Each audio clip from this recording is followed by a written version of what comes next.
আমাকে পাওয়ার দান করেছেন।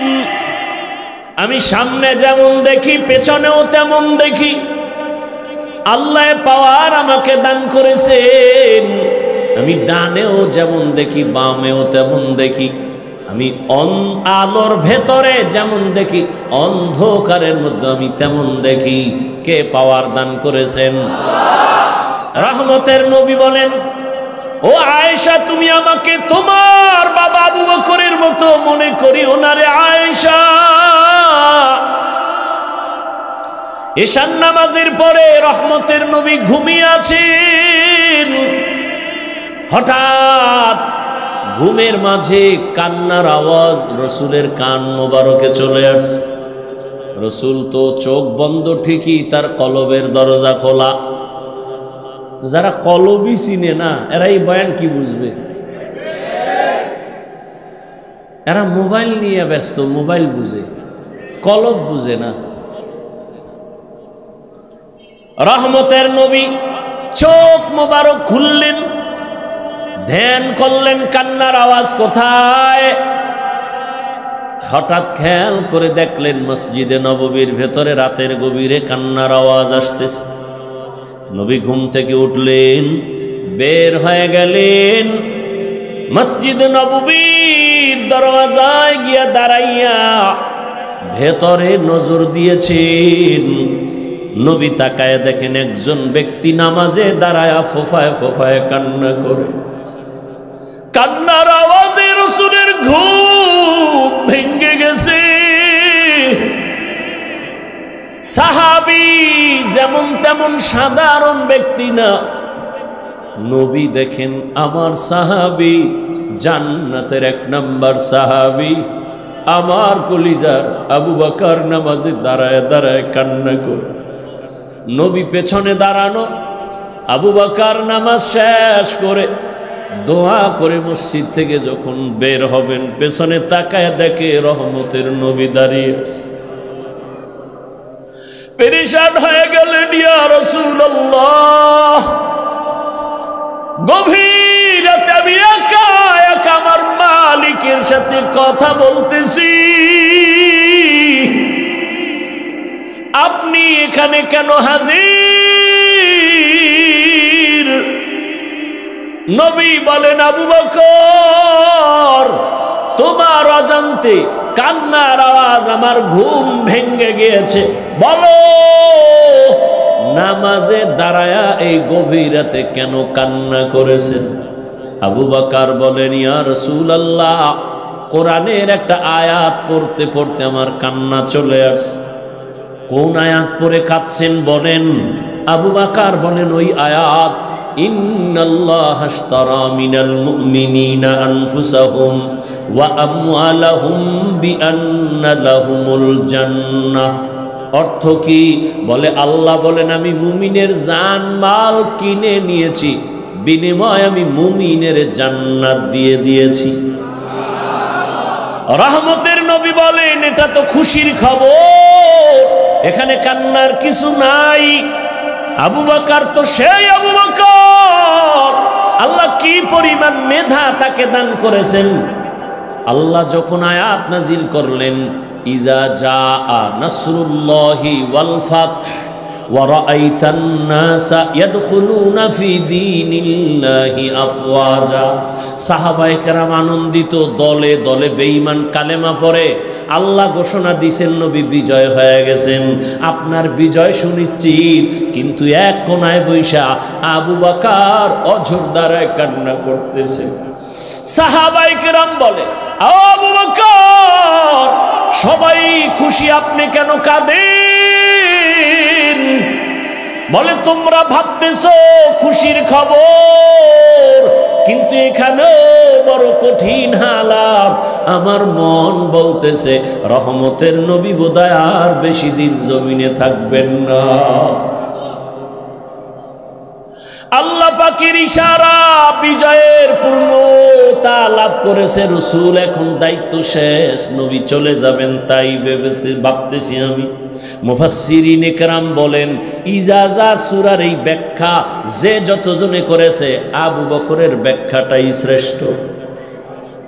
সেই আবু বকর তেলাওয়াত করে আর কাঁদে। নবী কয় খুশির খবর, কাঁদলেন কেন?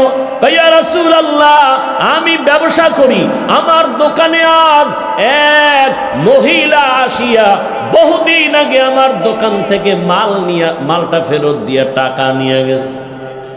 আমি বিদায় বেলা বলছিলাম, হে আম্মা জান, কেন আপনি মাল ফিরাইয়া টাকা নিয়ে যাচ্ছেন? মহিলা বলে, সময় কম, একটা জবাব দেই, তোমার দোকানের মাল আমার পছন্দ হয় নাই। আমি আবু বকরের অন্তরে দাগ কেটেছে। হাসরের ময়দান ভয়ঙ্কর।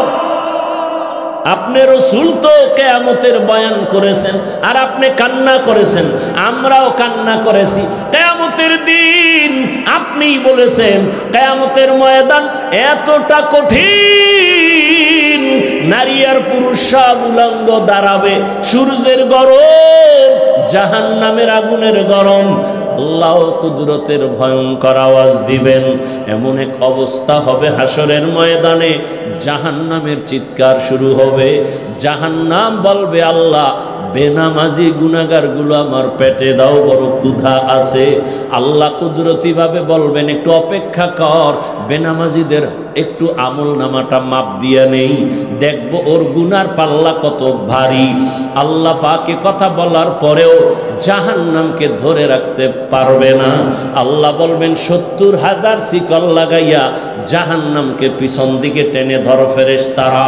৭০,০০০ শিকল, এক একটা শিকলের গোড়ায় ৭০,০০০ ফেরেশতা লাগাইয়া টানিয়াও ধরে রাখতে পারে না। রহমতের নবী বলেন, এমন কঠিন হালাত হবে কিয়ামতের ময়দান। ওদিকে সূর্যের গরমে মাটির জমিনটা তামা হয়ে যাবে, কেউ দাঁড়াইতে পারবে না। বেনামাজি গুনাহগারের মাথার মগজগুলো ভাতের মারের মতো ফুটতে থাকবে। এমন কঠিন সময় সব নবীদের কান্না শুরু হয়ে যাবে। আদম নবীর কান্না, মুসা নবীর কান্না, ঈসা নবীর কান্না। আবু বকর বলেন, ইয়া রাসূলুল্লাহ, ওই সময় আমার আল্লাহ আরো কঠিন কঠিন হুঙ্কার দিবেন। ওয়ামতাজুল ইয়াউমা আইয়ুহাল মুজরিমুন, আল্লাহ বলবে, ও গুনাহগারেরা, নেককারদের থেকে তোরা আলাদা হয়ে যা। আমি আজকে নেককারদের ডান হাতে আমলনামা দিব, বিনা হিসাবে জান্নাতে যাবে। গুনাহগারের বাম হাতে আমলনামা দিব। ওই দিন যদি আমার আল্লাহ, আমি আবু বকরকে ডাক দিয়ে বলে, রে আবু বকর, সামনে আসো, আমি যে তোমাকে জাহান্নামের শিকল থেকে ধইরা মুহাম্মদের হাতের কাছে নিয়া কালেমা পড়ানোর মাধ্যমে তোমাকে জান্নাতি বানাইয়া আমি সালাম পাঠাইছিলাম, মনে আসেনি? আমি তোমার এত আদর করে তোমাকে জান্নাতের ১ নাম্বার সাহাবীর ঘোষণা দিয়েছিলাম, মনে আসেনি? জি আল্লাহ, বলো এবার আমার জন্য কি নিয়ে আসছো? আমি যদি আল্লাহর কাছে বলি, আল্লাহ তোমার জন্য নামাজ, তেলাওয়াত, তোমার জন্য আমি জিকিরের আমল নিয়ে আসছি, আমি তোমার দরবারে রোজার আমল নিয়ে আসছি, আল্লাহ যদি বলে ফেলেন ওই মহিলা যেমনে বলেছে, যদি বলে ফেলেন, রে আবু বকর, আমার জান্নাতটা আমাকে দাও, তোমার জান মাল নিয়ে তুমি জাহান্নামে যাও। যদি বলি, আল্লাহ কেন? বলে, যদি আল্লাহ, আবু বকর, আমি যেইভাবে নামাজ চাইছি ওইভাবে নামাজ তুমি পড়ো নাই, আমি যেইভাবে জিকিরটা চাইছিলাম তুমি ওইভাবে মহব্বতে জিকির করো নাই, আমি যেইভাবে রোজা রাখার কথা বলছিলাম তুমি ওইভাবে হক আদায় করে রাখো নাই, আমি যেইভাবে নামাজ আদায়ের জন্য বলেছি হক আদায় করে তুমি আমার জন্য করো নাই। আমার সব তোমার আমল তুমি নিয়ে জাহান্নামে যাও, আমার জান্নাত আমারে ফিরায়া দাও। ইয়া রাসূলুল্লাহ, এই কথাটা মনে যখন আসছে আমি চোখের পানি ধরে রাখতে পারি নাই। সেই দিন যদি আল্লাহ এমনটা বলিয়াই ফেলার, আমার দুনিয়ার সম্মান তো কোনো কাজেই লাগবে না। সাথে সাথে জাহান্নামের হ্যান্ডকাপ, আল্লাহর অর্ডার হবে, ও জাহান্নামের ফেরেশতা, এই গুনাহগারের ধর, জাহান্নামের দিকে নিয়ে যাও। ও আমার যুবক বাবারা, বৃদ্ধ বাবাজি, ও পর্দার আড়ালের মা বোনেরা, আল্লাহর কোরআন সত্য। আজ পর্যন্ত কেউ একটা মিথ্যা ভুল প্রমাণ করতে কেউ পারে নাই। ওই কোরআন যদি তোমার অন্তর বলে সত্য, কোরআনে যত বয়ান আল্লাহ করেছেন সবই কিন্তু সত্য। কারা জান্নাতে যাবে কারা জাহান্নামে যাবে আল্লাহ স্পষ্ট কোরআনে বলে দিয়েছেন, তাও সত্য। ইন্নাল আবরারা লাফি নাঈম ওয়া ইন্নাল ফুজ্জারা লাফি জাহিম। নেক আমলওয়ালাদের জন্য জান্নাতের দরজা, গুনাহগার যারা তাদের জন্য জাহান্নামের পথ। জান্নাতটা কেমন শান্তির ঠিকানা আল্লাহ তাও কোরআনে বয়ান করেছেন। জান্নাতিন তাজরি মিন তাহতিহাল আনহার, এমন জান্নাত আল্লাহ দান করবেন যারা জান্নাতে একবার ঢুকবে জীবনে জান্নাতের শান্তি ছেড়ে আর বের হতে চাইবে না। মা তাশতাহি আনফুসুকুম, জান্নাতে যা চাইবে দেখবে অন্তরে কল্পনা করবে সামনে হাজির।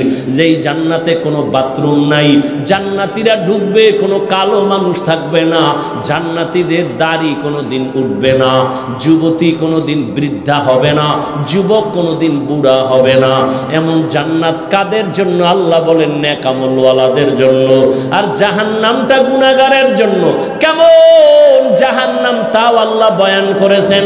ওয়াইলুল লিকুল্লি হুমাযাতিল লুমাযা আল্লাযী জামাআ মালান ওয়া আদ্দাদা ইয়াহসাবু আন্না মালাহু আখলাদা কাল্লা লা ينبذن في الحطمة وما أدراك ما الحطمة نار الله الموقدة القارعة ما القارعة وما أدراك ما القارعة ألهاكم التكاثر حتى زرتم المقابر। এগুলো তো ছোট ছোট সূরা। ও যুবক, তুমি ডাউনলোড করে বাংলা কোরআন ডাউনলোড করে তরজমাগুলো পড়ো। রাসূলের আদর্শ কি? যদি বলেন আপনি রাসূলের আদর্শটা কি?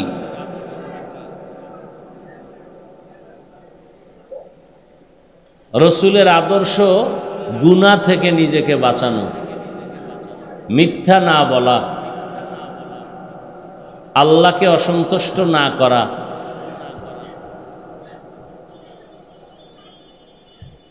জীবনের প্রত্যেকটা মুহূর্তে প্রত্যেকটা ক্ষেত্রে রাসূলের কথাকে মেনে চলা।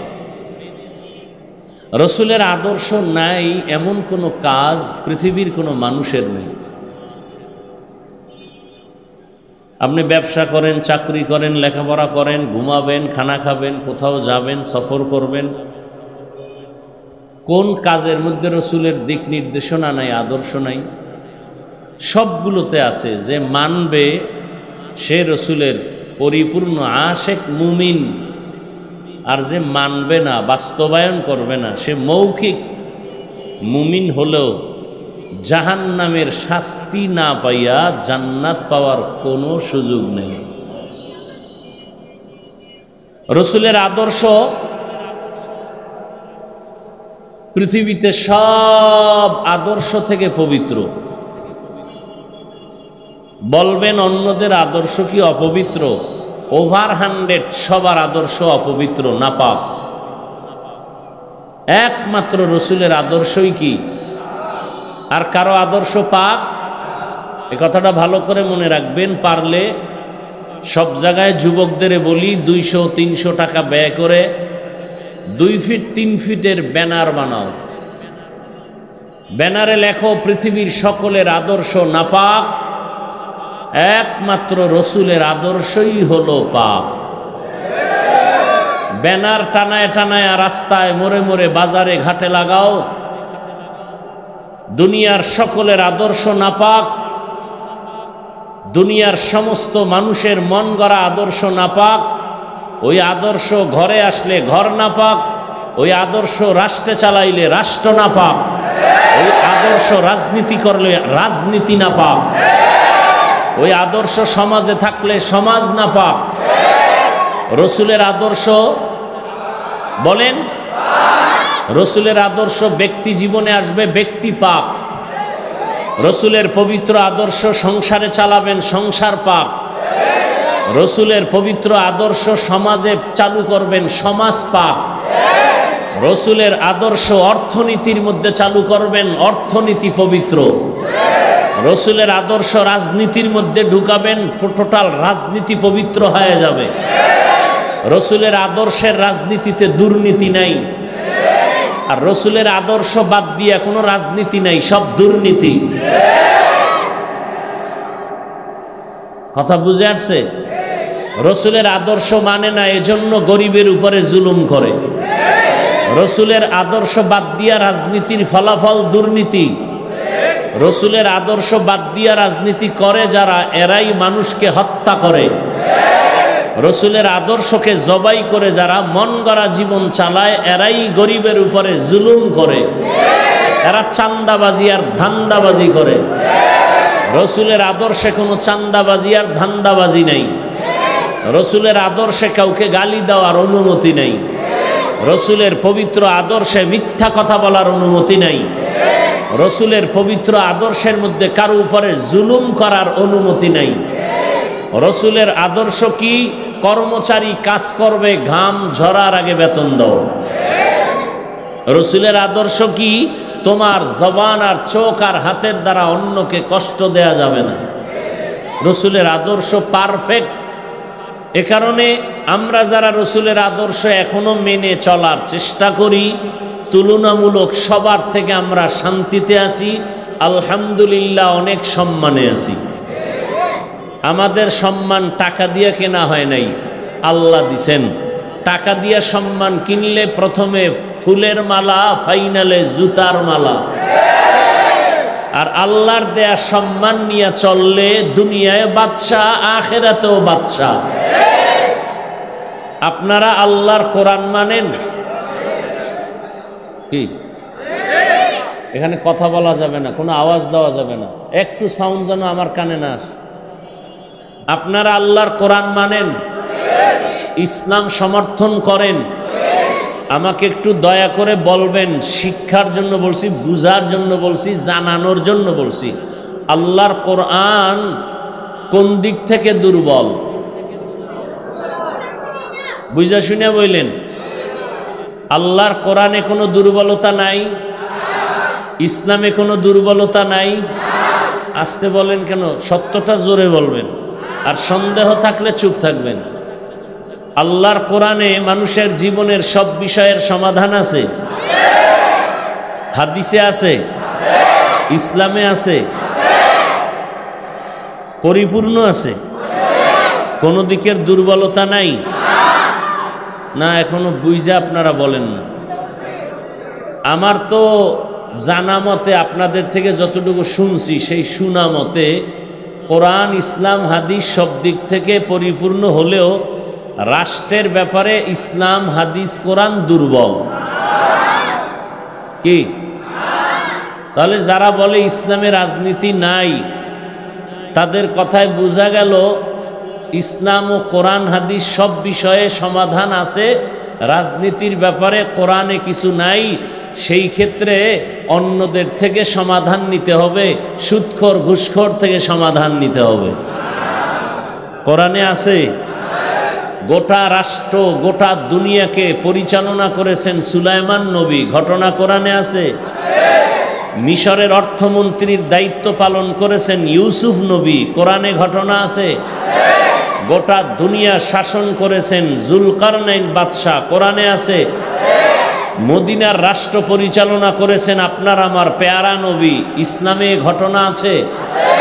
কেন বলেন রাজনীতি নাই? ইসলামে দুর্নীতি নাই, চান্দাবাজি, ধান্দাবাজি নাই, পেটনীতি নাই, জুলুম নাই। ইসলামই হলো পবিত্র রাজনীতির নাম। আল্লাহ বুঝার তৌফিক দান করেন। কেউ যদি নামাজ না পড়ে তাকে গালি দেওয়া যাবে না, কিন্তু কেউ যদি নামাজের বিরোধিতা করে তাকে ছাড় দেওয়া যাবে না। ব্যবধান আছে না নাই? কেন? কয় যে নামাজ পড়ে না সে মুমিন, যে বিরোধিতা করে সে তাজা বেঈমান। ব্যবধান আছে না নাই? যে দাড়ি রাখে না তাকে গালি দেওয়া যাবে না, কেন? সে মুমিন। যে দাড়ির বিরোধিতা করে তাকে ছাড় দেওয়া যাবে না, কেন? সে বেঈমান। ব্যবধান বুঝছেন? যে পর্দা করে না তাকে গালি দেওয়া যাবে না, কেন? সে মুমিন, তার অন্তরে আগ্রহ আছে, পর্দা করবে। আর একজনে পর্দার বিধানের বিরোধিতা করে, তাকে ছাড় দেওয়া যাবে না। কেন? সে বেঈমান। এবার বুঝেননি কিছু? একজনে ইসলামের রাজনীতি করে না, তাকে গালি দেওয়া যাবে না। কেন? সে মুমিন, তার অন্তরে আগ্রহ আছে। কিন্তু যে ইসলামী রাজনীতির বিরোধিতা করবে সে বেঈমান। কেন? তার মধ্যে ঈমান নাই, আগ্রহ নাই। তাহলে দোনোজনেই বেনামাজি, একজন মুমিন আর একজন বেঈমান। দোনোজন বেপর্দায় চলে, একজন মুমিন আর একজন। মুমিনকে গালি দেওয়া যাবে না, বেঈমানকে ছাড় দেওয়া যাবে না। সহজ কথা, ভেজাল নাই। যে নামাজ পড়ে না সে মুমিন, যে নামাজের বিরোধিতা করে। ব্যবধানটা বুঝছেন তো? বুঝবেন কেমনে? তাকে বলতে হবে, এই নামাজ পড়ো না কেন? কয় নামাজ পড়া দরকার, পারি না, চেষ্টা করি, দোয়া করেন। আরো চেষ্টা করো। বেঈমান না মুমিন? আর একজনের নামাজের কথা জিজ্ঞাসা করেন, ভাই নামাজ পড়ো না কেন? কেন না পড়লে অসুবিধা কি? এরকম আছে না? তাহলে নামাজ না পড়লেও দরদি হলে মুমিন, নামাজ না পড়িয়া বিরোধী হলে, দাড়ি না রাখিয়া দরদি হলে মুমিন, বিরোধী হলে। কথা বুঝতেছেন তো? আল্লাহ বুঝার তৌফিক দান করে। তাহলে রসুলের আদর্শের মতো পবিত্র আদর্শ আর নাই। রসুলের আদর্শ আমরা মানি, এজন্য আমরা চুপচাপ এখানে বসে গেছি। আমগো ভিতরে কোনো টেনশন নাই, পেরেশানি নাই। প্রশাসন দিয়ে এগুলো নিয়ন্ত্রণও করার কোনো প্রয়োজন নাই। দেখেন অনেকে বিড়ি টানে, অজের প্যান্ডেলে ঢুকার আগে বিড়িটা ফালাই দিচ্ছে। কেন? এখানে র্যাব আছে, ধৈর্য ফালাইলি 13 বছরের জেল। কি এটা কেমনে সম্ভব? কোনো র্যাব আছে এখানে? কোনো পুলিশ আছে? ধরার কোনো ভয় আছে? তো এখানে মাঝখানে আমার সামনে 2-4 জনে টান দিলে নিষেধ করে কি? যে হুজুর বয়ানও শুনি, বিড়িও টানি, কারো সাহসে কুলাবে? আচ্ছা এমপি সাহেব আসবে, কথার কথা একেবারে কোটিপতি, সে চিন্তা করে এলাকার সব আমার ভক্ত, এলাকায় আমি মানুষের গরিবের বন্ধু। এখন এ আমার পাশে বয়ে যদি মনে মনে গুল্লিপ টানে, বেনসন টানে, আর বয়ানও শুনে, তার এই কলিজায় সাহস হবে? এত পাওয়ার সাহস হবে? কেমন, কে কন্ট্রোল করে এগুলো? কে তার মধ্যে ভয় ঢুকাইলো? কিসের ভয় সে এই বিড়ি এখানে টানে না? টানে ঠিক, এখানে ঢুকার আগে ফালাইয়া দেয়। শুধু ফালাইয়া দেয় না, একটু কুলি কইরা যায়। কি কইরা যায়? কারণ সেও জানে বিড়ির গন্ধে কি মিশকের ঘেরান। এটা রসুলের আদর্শের কারণে সম্ভব, রসুলের আদর্শের কারণে। ইমামুল আউয়ালিন আল আখিরিন বাহরে সাদকা রাহমাতাল লিল আলামিন সাইয়্যিদুল কাউনাইন খাতমুল মুরসালিন আখির মাদবুদ ফখরুল আউয়ালিন। রহমতের নবীর আদর্শ এত সুন্দর, এত পারফেক্ট, এত পাওয়ারফুল, কিয়ামত পর্যন্ত দুনিয়াতে যত মানুষ আসবে জীবনটা পরিচালনা করার জন্য, কল্যাণময় জীবনটাকে সফলতার মানদণ্ডে নেয়ার জন্য ভিন্ন কারো পরামর্শের প্রয়োজন নাই। নবী চ্যালেঞ্জ দিয়ে গেলেন, পালা রাসূলুল্লাহি সাল্লাল্লাহু আলাইহি ওয়া আলিহি ওয়াসাল্লাম, তারাকতু ফীকুম আমরাইন লান তাদিল্লু মা তামাসসাকতুম বিহিমা কিতাবাল্লাহি ওয়া সুন্নাত রাসূলি। রহমতের নবী বলেন, ও আমার উম্মতের দল, দুটো জিনিস আমি তোমাদের মাঝে রেখে গেলাম এবং চ্যালেঞ্জ দিয়া গেলাম, এই দুইটা জিনিস যারা আঁকড়াইয়া ধরবা, আমি রসুল চ্যালেঞ্জ দিলাম, তার ঈমানও যাবে না, সম্মানও নষ্ট হবে না। ১৫০০ বছর পরে তাকাইয়া দেখো, আজও পর্যন্ত যার কাছে রহমতের নবীর আদর্শ আছে, আল্লাহর কোরআন আছে, এত বিপদ এত ঝামেলার মধ্যেও এই নবীর আদর্শওয়ালা কোরআনওয়ালারা কোনো অসম্মানে নাই। চেয়ারম্যানের চেয়ার লইয়া টানাটানি গেল নি, গেলে আবার আর পামুক হবে। কিন্তু রসুলের আদর্শ আর কোরআন নিয়ে যারা চলে গো, চেয়ারের কোনো মেয়াদ আসেনি। হ্যাঁ, ইমাম সাহেব কোনো চিন্তা নাই, আমি ইমামতি করি, থাকলে থাক, না থাকলে নাই। কিন্তু রিজিকের মালিক আমার আল্লাহ, এই চিন্তা বাদ দিয়া উম্মতের নিয়া ফিকির করে, সত্য কথা বলতে থাকে, মানুষকে জাহান্নামের আগুন থেকে বাঁচানোর ফিকির নিয়া 24টা ঘন্টা মেহনত করে, উম্মতের কল্যাণে বিপদ মুহূর্তে ময়দানে ঝাঁপায়া পড়ে। ওলামায়ে কেরাম সামনে না আসলে কোনো কাজের সফলতা আসে না। ইলমে রায়ে জাজু করদান বেহিসাব, খলকে রাদাদান জওয়াবে বাসওয়াব, হক না দারদ দোস্তে খলকা জারেরা, নিস্তে ই খসলত একে দিনদারেরা। রহমতের নবীর আদর্শ, আঙ্গুলের নখগুলো কিভাবে কাটবা, কিভাবে রাখবা, সেখানেও রহমতের নবীর আদর্শ আছে না নাই? যে মানবে সে রসুলের খাঁটি আশেক, যে মানবে না সে পরিপূর্ণ আশেক না। মাথার চুলগুলো কিভাবে রাখবা, কিভাবে কাটবা, সেখানেও নবীর আদর্শ। মানলে তুমি নবীর আশেক, যদি তুমি না মানো তুমি রসুলের আশেক না। জুতাটা কেমনে পরবা, সেখানেও নবীর নির্দেশনা দেয়া আছে না নাই? ও ভাই, তুমিও জুতা পরো, আমিও পরি, রসুলের আদর্শ লাগায় পরো, সওয়াব। এই যে এক বোতল পানি এখানে রাখা, তুমিও পানি পান করো পিপাসা নিবারণের জন্য, আমিও পানি পান করব পিপাসা নিবারণের জন্য। তবে ব্যবধান হবে, কোয়ালিটি আলাদা হয়ে যাবে, কাইফিয়াত আলাদা হবে। তুমি পানির বোতলের মুখাটা খুলিয়া বাম হাত দিয়ে একটা টান দিয়া বোতলের পানি একটানে শেষ করছো, আমি ভুলেও বাম হাতে নিব না, আমি ডান হাতে নিয়ে 3 বারে এই বোতলের পানি পান করে ফেলবো।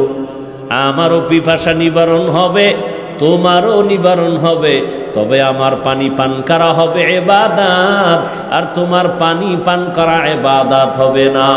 ইবাদত তখনই হবে রসুলের আদর্শ মানতে পারলে।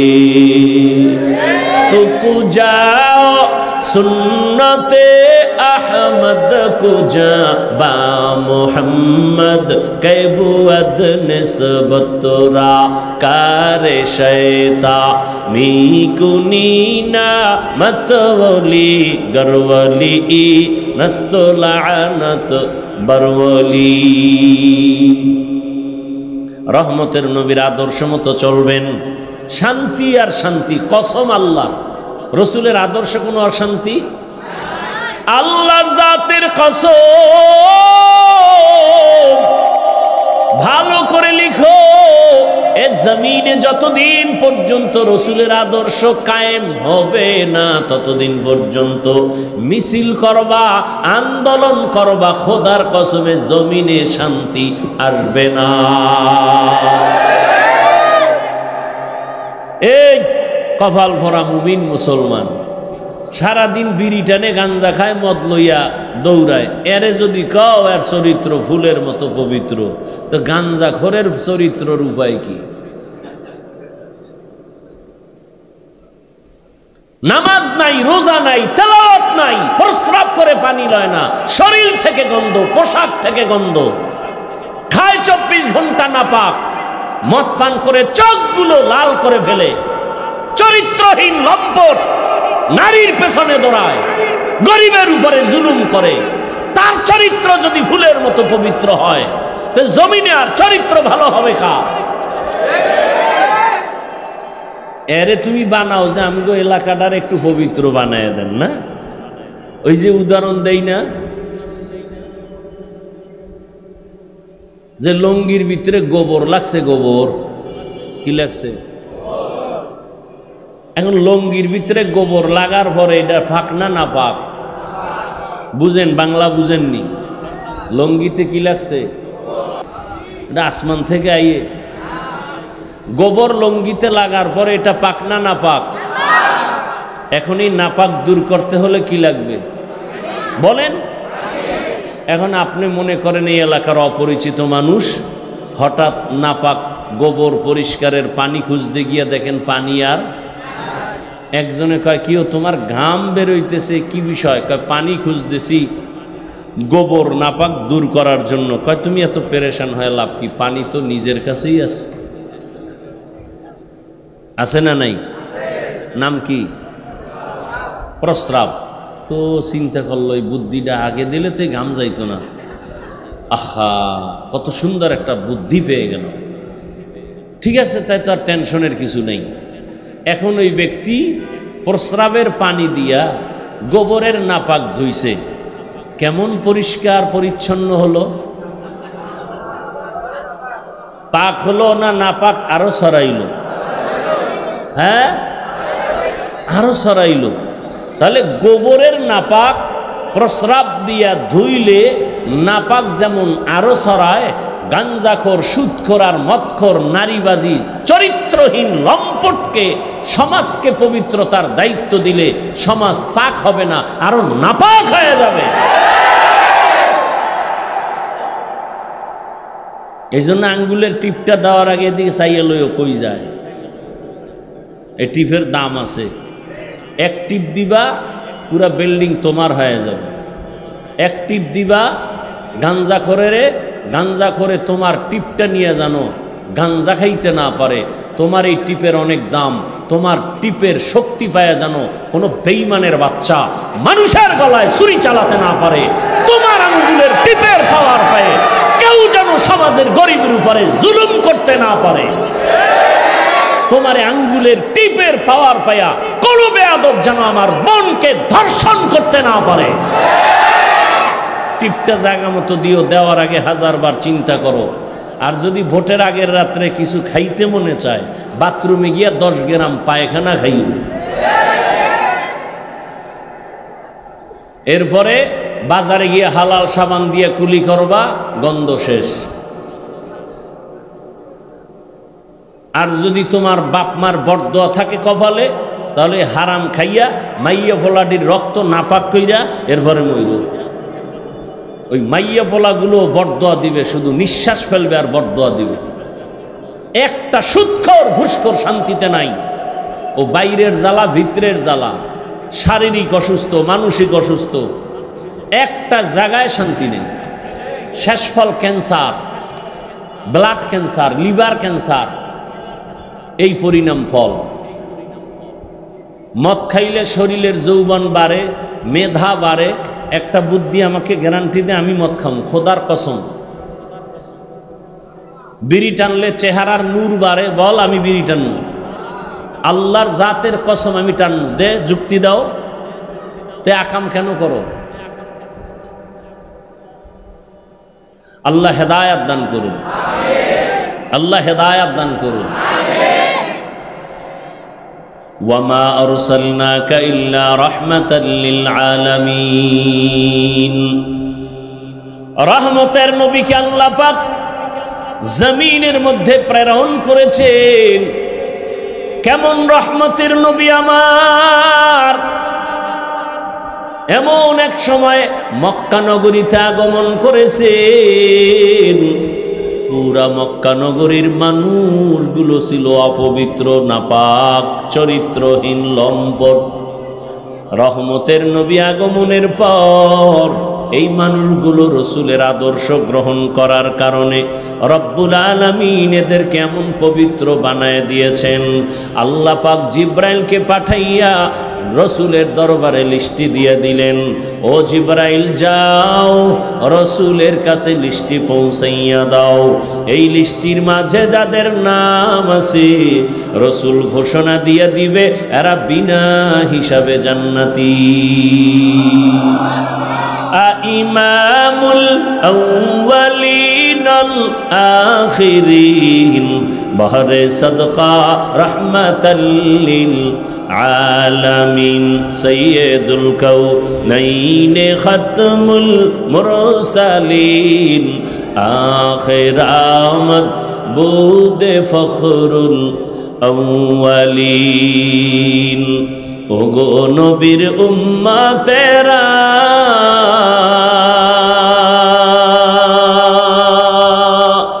হয়ে আজি দিশাহারা,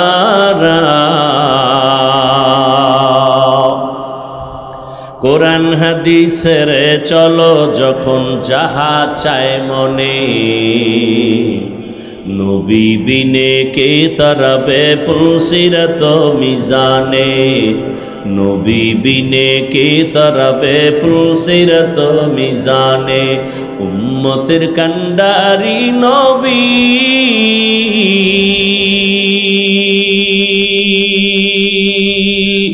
কাঁদছেন উম্মতের লাগি,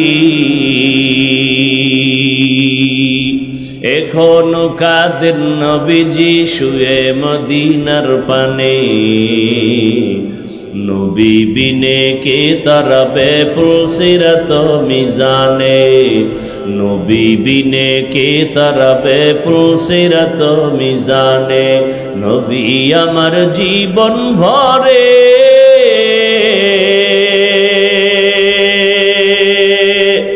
দিনের লাগি কষ্ট করে, দান দান শহীদ করিলেন উহুদেরই ময়দানে, নবী বিনে কে তরবে পুলসিরত মিজানে, নবী বিনে কে তরবে পুলসিরত মিজানে। এরে নবীর আশিক রহমতের নবীর হাতে গড়া সাহাবী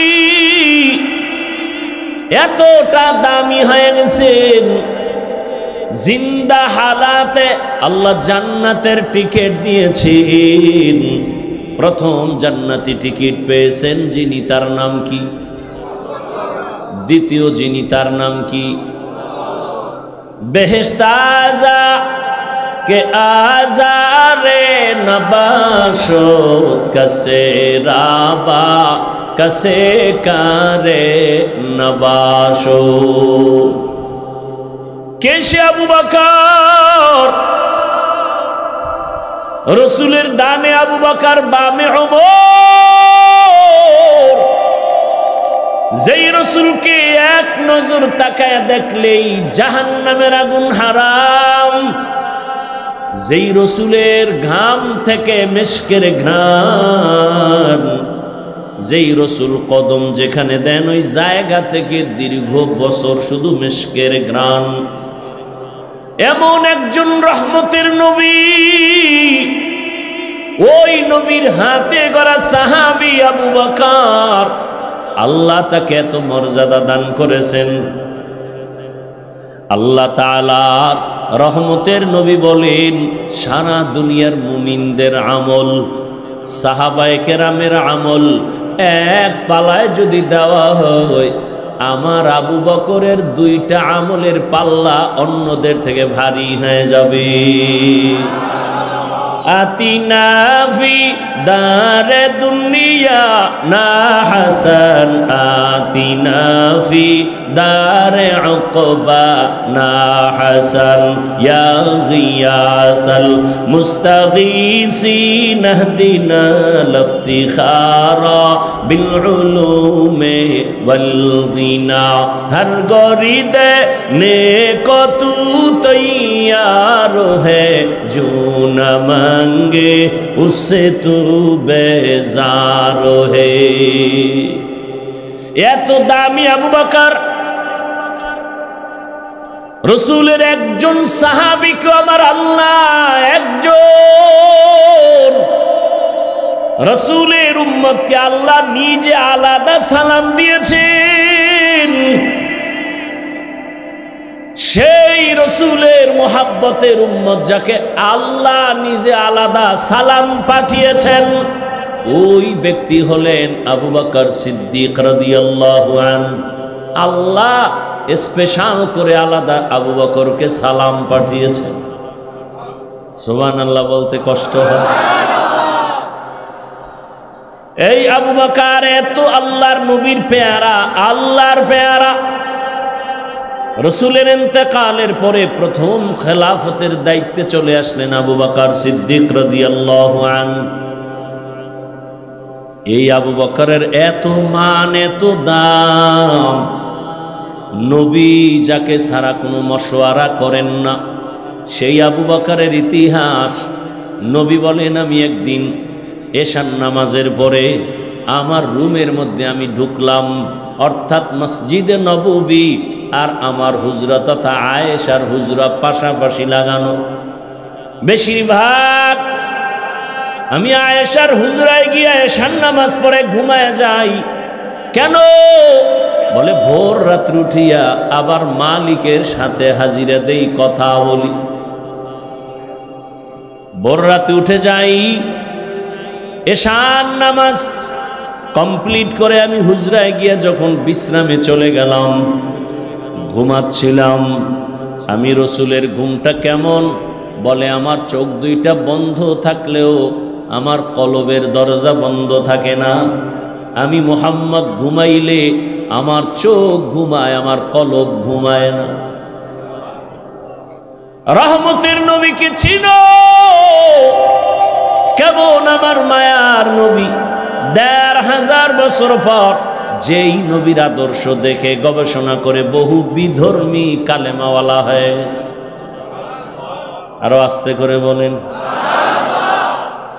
এই জোনায়েত গেল সাউন্ডটা বাড়াইয়া ফট করে হেনে একটা কারু বাজায় গেল, কমাই লিখে সাউন্ডারে।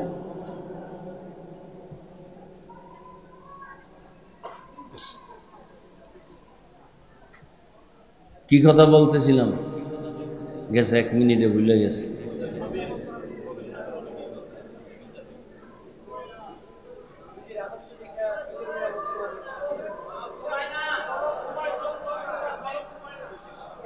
রহমতের নবী আমার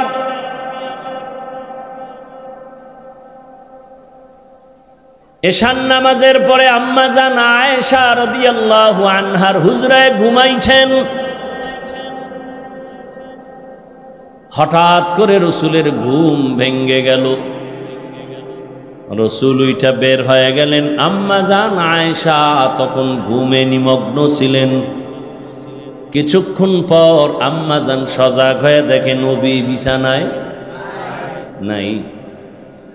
রহমতের নবীকে তালাশ করার জন্য আম্মা জান আয়েশা রাদিয়াল্লাহু আনহা বের হয়ে গেলেন। মনের মধ্যে ধারণা রহমতের নবী বোধহয় অন্য বিবিদের ঘরে কোথাও গেছেন, কিন্তু খুঁজে খুঁজে আলামত দেখে দেখে নাই। খুঁজতে খুঁজতে গিয়া দেখে রহমতের নবী জান্নাতুল বাকির সামনে উম্মতের জন্য দোয়া করে আর কান্না করে। আম্মা জান আয়েশা দূরের থেকে দেখে আবার দ্রুত হেঁটে আইসা শুয়ে পড়ছে। মনে মনে ধারণা আমি যে রসুলকে দেখতে গেলাম, নবী যেন এটা টের না পায়। আমি আগের মতোই শুয়ে পড়লাম। রহমতের নবী আসছেন। আম্মা জান আয়েশা ঘুমের বান্দরিয়া আছেন। রহমতের নবী কিছুক্ষণ পরে আসছেন। আইয়া কয়, এই আয়েশা, তুমি যে আমার পিছে গেছো, তুমি যে তাড়াহুড়া করে আসছো, যেমন দেখি পিছনেও তেমন দেখি। আল্লাহ আমাকে পাওয়ার দান করেছেন। আমি সামনে যেমন দেখি পেছনেও তেমন দেখি। আল্লাহ পাওয়ার আমাকে দান করেছেন। আমি ডানেও যেমন দেখি বামেও তেমন দেখি। আমি আলোর ভেতরে যেমন দেখি, অন্ধকারের মধ্যে আমি তেমন দেখি। কে পাওয়ার দান করেছেন? রহমতের নবী বলেন, ও আয়েশা, তুমি আমাকে তোমার বাবা আবু বকরের মতো মনে করিও না রে আয়েশা। এশার নামাজের পরে রহমতের নবী ঘুমিয়ে আছেন। হঠাৎ ঘুমের মাঝে কান্নার আওয়াজ রসুলের কান মোবারকে চলে আসছে। রসুল তো চোখ বন্ধ ঠিকই, তার কলবের দরজা খোলা। যারা কলবই চিনে না এরা এই বয়ান কি বুঝবে? এরা মোবাইল নিয়ে ব্যস্ত, মোবাইল বুঝে, কলব বুঝে না। রহমতের নবী চোখ মোবারক খুললেন, ধ্যান করলেন কান্নার আওয়াজ কোথায়। হঠাৎ খেয়াল করে দেখলেন মসজিদে নববীর ভেতরে রাতের গভীরে কান্নার আওয়াজ আসতেছে। নবী ঘুম থেকে উঠলেন, বের হয়ে গেলেন, মসজিদে নববীর দরওয়াজায় গিয়া দাঁড়াইয়া ভেতরে নজর দিয়েছেন। নবী তাকায় দেখেন একজন ব্যক্তি নামাজে দাঁড়ায়া ফোফায় ফোফায় কান্না করে। কান্নার আওয়াজে রাসূলের ঘুম ভেঙে গেছে। সাহাবী যেমন তেমন সাধারণ ব্যক্তি না। নবী দেখেন আমার সাহাবী জান্নাতের 1 নাম্বার সাহাবী, আমার কলিজার আবু বকর নামাজে দাঁড়ায় দাঁড়ায় কান্না করে। নবী পেছনে দাঁড়ানো, আবু বকর নামাজ শেষ করে দোয়া করে মসজিদ থেকে যখন বের হবেন পেছনে তাকায় দেখে রহমতের নবী দাঁড়িয়ে আছে। পেরেশান হয়ে গেলেন, ইয়া রাসূলুল্লাহ, গভীর রাতে আমি একা একা আমার মালিকের সাথে কথা বলতেছি, আপনি এখানে কেন হাজির? নবী বলেন, আবু বকর, তোমার অজান্তে কান্নার আওয়াজ আমার ঘুম ভেঙে গিয়েছে। বলো, নামাজে দাঁড়ায়া এই গভীর রাতে কেন কান্না করেছেন? আবু বকর বলেন, ইয়া রাসূলুল্লাহ, কোরআনের একটা আয়াত পড়তে পড়তে আমার কান্না চলে আসছে। কোন আয়াত পড়ে কাঁদছেন বলেন? আবু বকর বলেন, ওই আয়াত, ইন্নাল্লাহা আশতারা মিনাল মুমিনিনা আনফুসাহুম ওয়া আমওয়ালাহুম বিআন্না লাহুমুল জান্নাহ। অর্থ কি? বলে আল্লাহ বলেন, আমি মুমিনের জান মাল কিনে নিয়েছি, বিনিময়ে আমি মুমিনের জান্নাত দিয়ে দিয়েছি। রহমতের নবী বলেন, এটা তো খুশির খবর, এখানে কান্নার কিছু নাই। আবু বকর তো সেই আবু বকর, আল্লাহ কি পরিমাণ মেধা তাকে দান করেছেন। আল্লাহ যখন আয়াত নাজিল করলেন, ইযা জাআ নাসরুল্লাহি ওয়াল ফাতহ ওয়া রাআইতান নাসা ইয়াদখুলুনা ফি দীনিল্লাহি আফওয়াজা, সাহাবায়ে কেরাম আনন্দিত, দলে দলে বেঈমান কালেমা পড়ে। আল্লাহ ঘোষণা দিয়েছেন নবী বিজয় হয়ে গেছেন, আপনার বিজয় সুনিশ্চিত। কিন্তু এক কোনায় বৈশা আবু বকর অঝোর দ্বারায় কান্না করতেছে। সাহাবায়ে কেরাম বলে, আবু বকর, সবাই খুশি, আপনি কেন কাঁদেন? বলে, তোমরা ভাবতেছো খুশির খবর, কিন্তু এখানেও বড় কঠিন হালাত। আমার মন বলতেছে রহমতের নবী বোধহয় আর বেশি দিন জমিনে থাকবেন না। আল্লাহ পাকের ইশারা, বিজয়ের পূর্ণতা লাভ করেছে রাসূল, এখন দায়িত্ব শেষ, নবী চলে যাবেন। তাই ভাবতেছি আমি। মুফাসসিরিনে কেরাম বলেন, ইজাজা সূরার এই ব্যাখ্যা যে যতজনে করেছে, আবু বকরের ব্যাখ্যাটাই শ্রেষ্ঠ।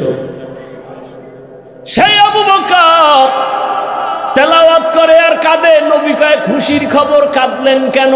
ইয়া রাসূলুল্লাহ, আমি ব্যবসা করি, আমার দোকানে আজ এক মহিলা আসিয়া বহুদিন আগে আমার দোকান থেকে মালটা ফেরত দিয়া টাকা নিয়ে গেছে। আমি বিদায় বেলা বলছিলাম, হে আম্মা জান, কেন আপনি মাল ফিরাইয়া টাকা নিয়ে যাচ্ছেন? মহিলা বলে, সময় কম, একটা জবাব দেই, তোমার দোকানের মাল আমার পছন্দ হয় নাই। আমি আবু বকরের অন্তরে দাগ কেটেছে। হাসরের ময়দান ভয়ঙ্কর। আপনি রাসূল তো কিয়ামতের বয়ান করেছেন আর আপনি কান্না করেছেন, আমরাও কান্না করেছি। কিয়ামতের দিন আপনিই বলেছেন কিয়ামতের ময়দান এতটা কঠিন, নারী আর পুরুষ সব উলঙ্গ দাঁড়াবে, সূর্যের গরম, জাহান্নামের আগুনের গরম, আল্লাহ কুদরতের ভয়ঙ্কর আওয়াজ দিবেন। এমন এক অবস্থা হবে হাসরের ময়দানে, জাহান্নামের চিৎকার শুরু হবে। জাহান্নাম বলবে, আল্লাহ বেনামাজি গুনাহগার গুলো আমার পেটে দাও, বড় ক্ষুধা আছে। আল্লাহ কুদরতি ভাবে বলবেন, একটু অপেক্ষা কর, বেনামাজিদের একটু আমল নামাটা মাপ দিয়া নেই, দেখবো ওর গুনার পাল্লা কত ভারী। আল্লাহ পাকে কথা বলার পরেও জাহান্নামকে ধরে রাখতে পারবে না।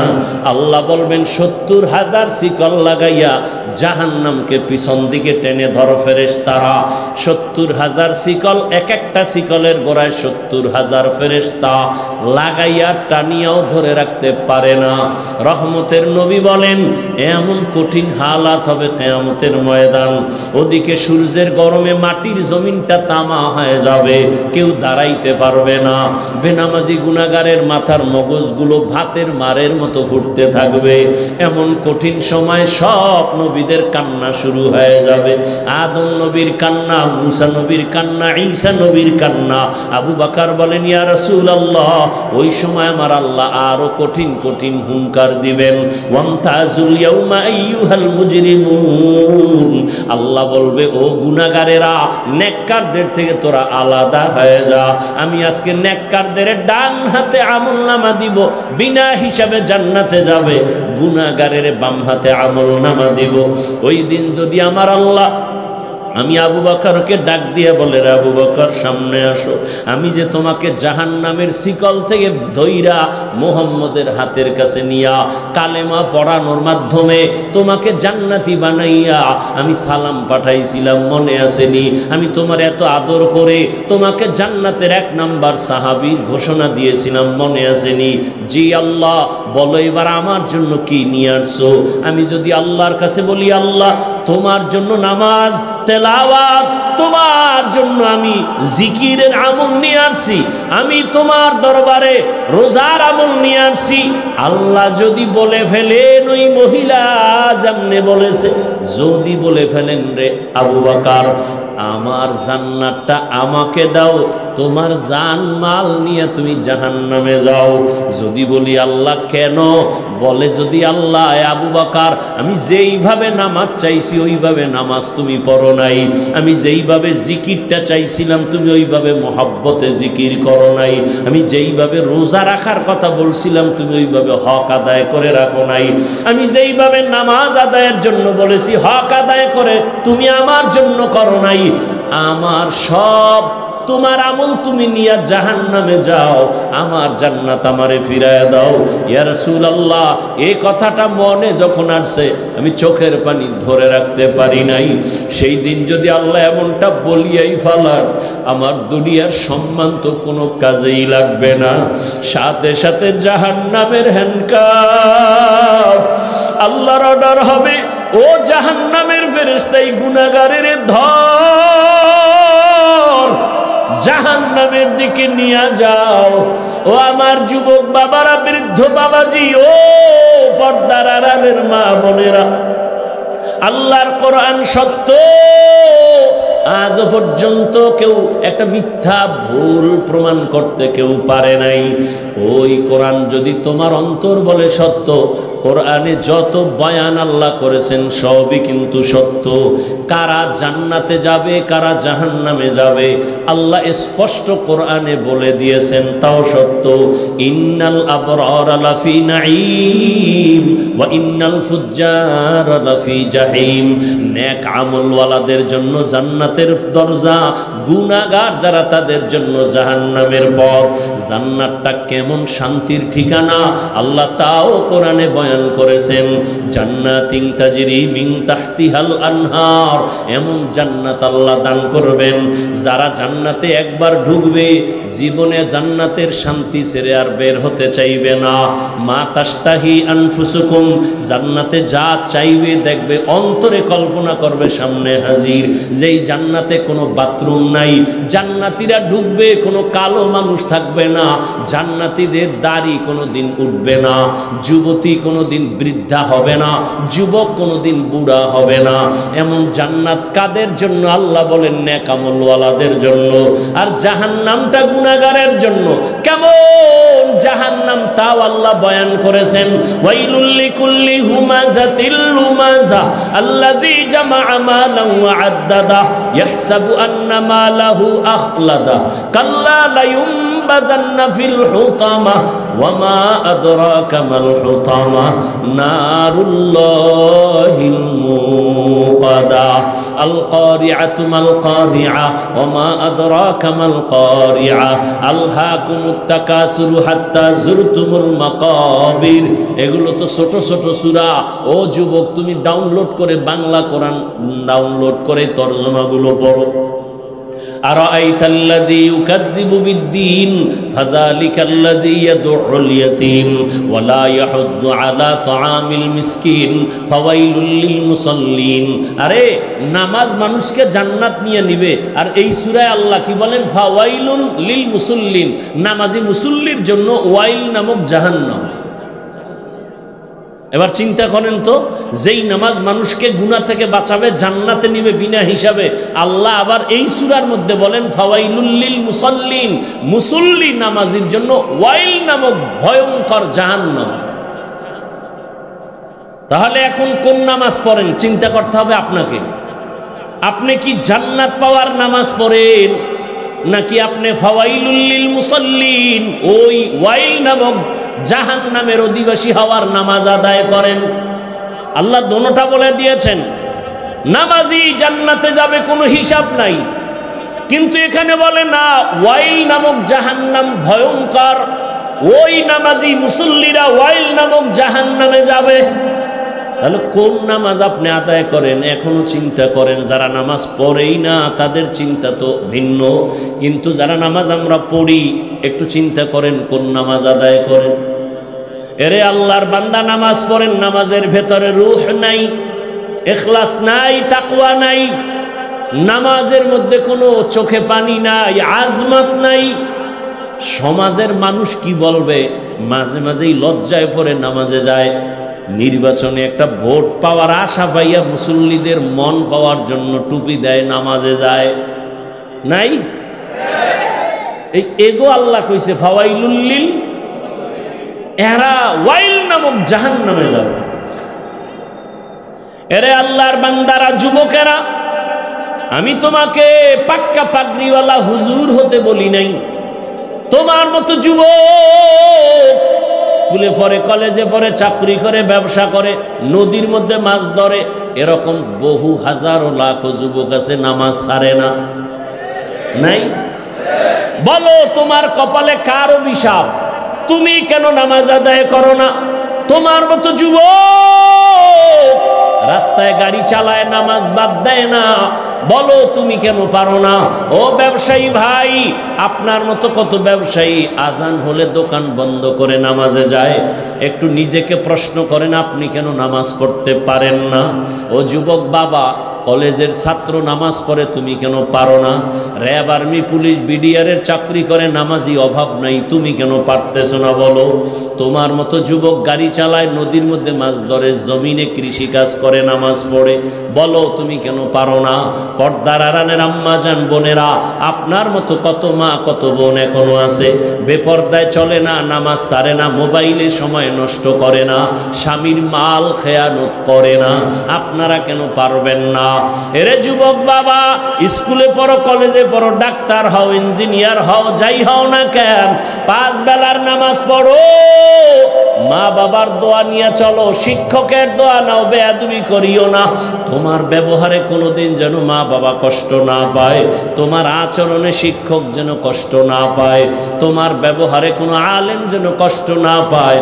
তাহলে তুমি যত বড় শিক্ষিত হও, মরার আগে তোমার ধ্বংস অনিবার্য, কোনো সন্দেহ নাই। এখনো তওবা করো, জীবনে তো গুনাহ কম করো নাই। মনের ঝাল মিটাইয়া কত গুনাহ করেছো, মনে চাইছে দাড়ি কাটবা, কেটে ফেলেছো, মনে চাইছে নামাজ পড়বা না, পড়ো নাই, মনে চাইছে পার্কে দৌড়াবা, পার্কে দৌড়ায় গেছো, মনে চাইছে সারা রাত মোবাইলে গুনাহ করবা, গুনাহ করেছো। আমার মাওলার আদালতে কোন দিন যাইবা হিসাব মিলাও। তোমার আমার চোখের সামনে কত যুবকের লাশ আর লাশ, ঘুমের মধ্যে মানুষ মরে যায়, গাড়ির নিচে পড়ে মানুষ মরে যায়, এমন একটা দিন নাই যুবকের লাশের খবর নাই। এখনো তওবা করার সময়। আল্লাহকে মনে মনে বলো, হে মালিক, জীবনে মনের আশা পূরণ করে কত অন্যায় করেছি, আমার মতো অন্যায়কারী আর কেউ নাই। আমার গুনার খবর আমার আত্মীয় স্বজন জানলে কেউ মহব্বতের নজরে দেখতো না। ও আল্লাহ, আপনি তো দেখছেন, জানছেন, রাগ করিয়া আমাকে মেরে ফেলেন নাই, আমাকে আপনি খানা থেকে মাহরুম করেন নাই। আজ আমি তৈরি হয়ে গেলাম, মরিয়া গেল আর নামাজ ছাড়বো না, দাড়ি কাটবো না, বেপর্দায় চলবো না। মা বাবার দোয়া নিয়া, শিক্ষকের দোয়া নিয়া, ওলামায়ে কেরামের পরামর্শ নিয়া, নবীজির আদর্শ মেনে চলবো। তওবা করার জন্য যদি অন্তর তৈরি হয় খাঁটি অন্তরে, আল্লাহকে বলো, আল্লাহ পাক মুহূর্তের মধ্যে সব গুনাহগুলো মাফ করে দিবেন। আল্লাহ আমাদেরকে গুনাহমুক্ত জীবন দান করেন, তওবাওয়ালা জিন্দেগি দান করেন।